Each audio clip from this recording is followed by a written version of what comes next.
Hello दोस्तों, नमस्कार, सुप्रभात। आप सभी लोगों के लिए आज हम बहुत ही इंटरेस्टिंग टॉपिक लेकर आए हुए हैं। जैसा कि इतिहास में सबसे प्रमुख नाम बाबर, जो कि मुगल वंश का संस्थापक जाना जाता है। आज हम उसी के बारे में, जैसा कि आप ये स्क्रीन पर देख रहे हैं, ये बाबर की तस्वीर दिखाई जा रही है आप लोगों को, और इसी से रिलेटेड आज हम कुछ क्वेश्चन को करते हैं और इसका परिचय हम लोग देखते हैं। ठीक है, जैसा कि आप लोग देख रहे हैं कि बाबर का जीवन परिचय। सबसे पहले तो हमको ये जानना होगा कि आखिर में बाबर का जीवन क्या है, कैसे बाबर जो है भारत पर आया। तो जैसा कि आप देख रहे हैं, बाबर का सबसे पहला क्वेश्चन, ये क्वेश्चन कई बार एग्जाम में पूछा हुआ क्वेश्चन है कि इम्पॉर्टेंट क्वेश्चन है, बाबर का पूरा नाम क्या है। जैसे कि आप देख रहे हैं, बाबर का पूरा नाम जहीरुद्दीन मोहम्मद बाबर है। बाबर का नाम जहीरुद्दीन मोहम्मद बाबर है। और दूसरी बात, इसका जन्म 23 फरवरी 1483 ईस्वी है। आप कहीं कहीं 14 फरवरी भी देख सकते हैं, कहीं कहीं पे आपको मिलेगा कि 14 फरवरी भी है, लेकिन आप 23 फरवरी को ज़्यादा एक्यूरेट मानिएगा।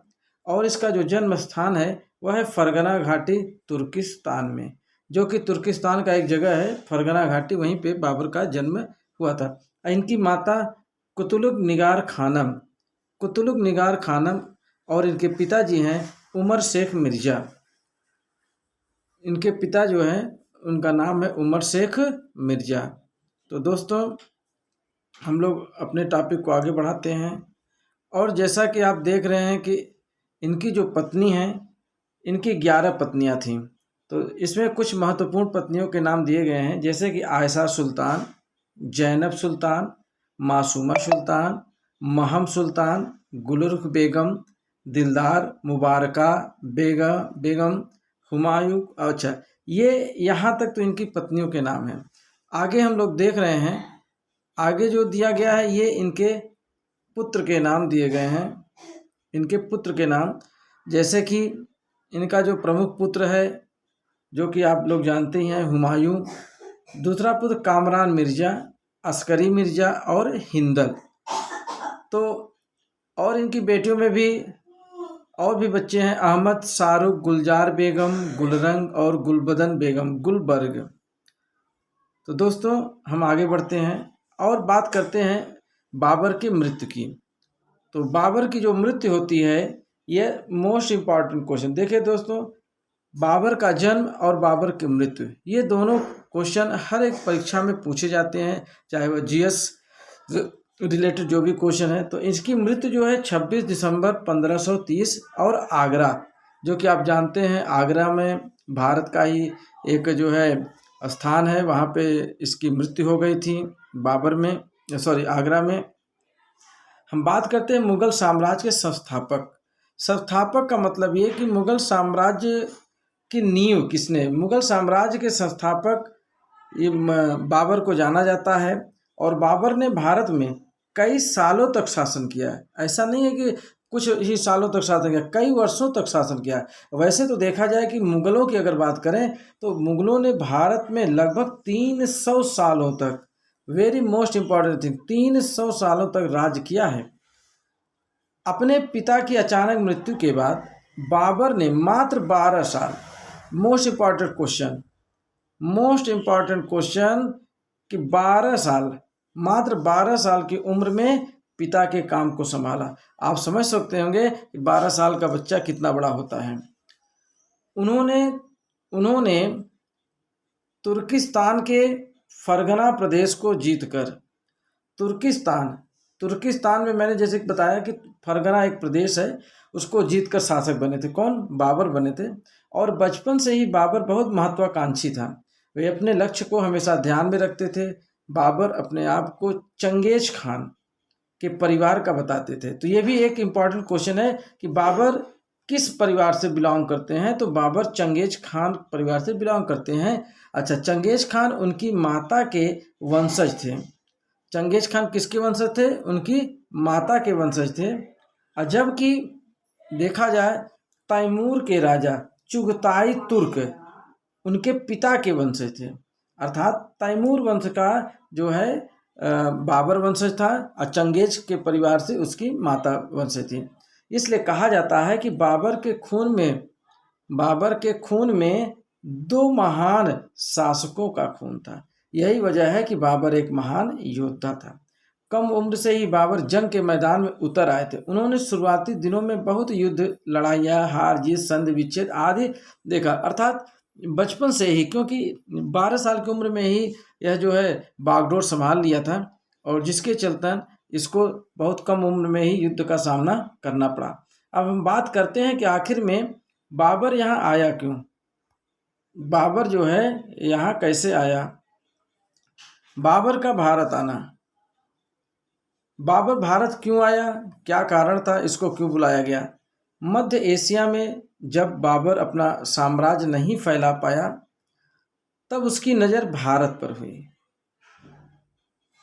क्योंकि वहाँ पे वो सफल नहीं हो पा रहा था, तो उसने भारत की ओर देखा। उस समय भारत की राजनीतिक स्थिति बाबर को अपना साम्राज्य फैलाने के लिए उचित लग रही थी, क्योंकि उस समय भारत कई छोटे छोटे राज्यों में बंटता जा रहा था, जिसकी वजह से वह सोच रहा था कि हम अगर भारत पर इस समय आक्रमण करते हैं तो निश्चित रूप से हमें सफलता मिलेगी ही। और उस समय दिल्ली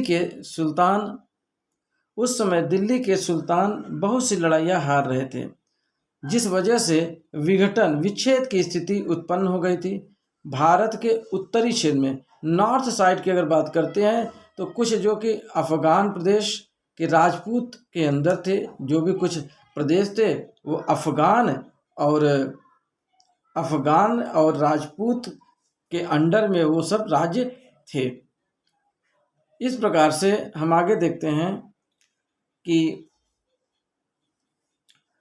जो अफगानी व राजपूतों के क्षेत्र में नहीं आते थे, ऐसे भी कुछ राज्य थे जो कि अपने आप में स्वतंत्र थे, जो कि न तो उन पर अफगानियों का शासन था और न ही राजपूतों का शासन था।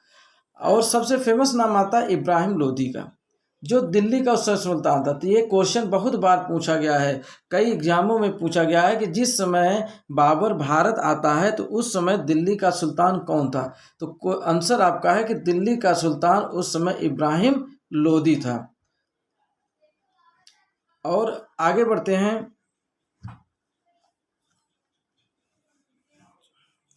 एक सक्षम, जो कि अगर देखा जाए तो इब्राहिम लोदी एक सक्षम शासक नहीं था। यही कारण था कि बाबर ने बड़े आसानी से पंजाब के गवर्नर दौलत खान इब्राहिम लोदी के काम से उस समय पंजाब के जो गवर्नर थे उनका नाम था दौलत खान, और ये इब्राहिम लोदी के जो कार्य थे उससे असंतुष्ट थे, उनके कार्यों से खुश नहीं थे। तो इब्राहिम के एक चाचा अंकल थे जिनका नाम था आलम खान, जो दिल्ली की सल्तनत के लिए प्रमुख दावेदार थे।